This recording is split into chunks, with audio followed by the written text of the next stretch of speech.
Nag-i-scatter ka, tay. Gayahin kaya kita. Matutuwa ka po kaya?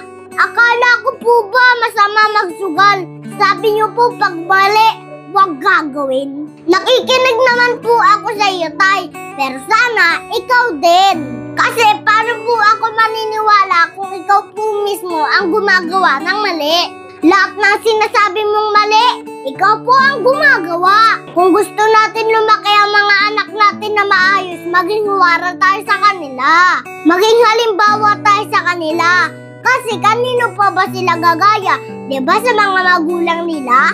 Kasi aminin po natin lahat ng naririnig at nakikita ng bata sa kanyang magulang ay alam niya tama. Kaya kung anong ginagawa mo, malaki ang chance na gayahin ka ng mga anak mo.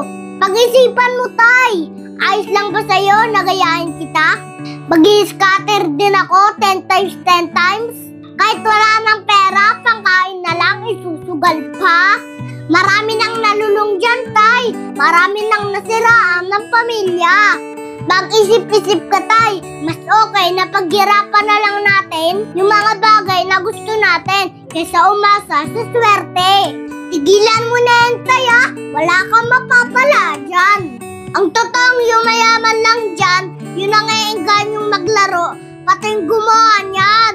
Sa una lang yan masaya, tay. Ako na nagsasabi na sa'yo. Kaya abang maaga pa, tigilan mo na yan, tay, bago pa mauli ang lahat. Sana maging huwaran tayo sa mga kabataan at maging halimbawa tayo ng tama at kabutihan.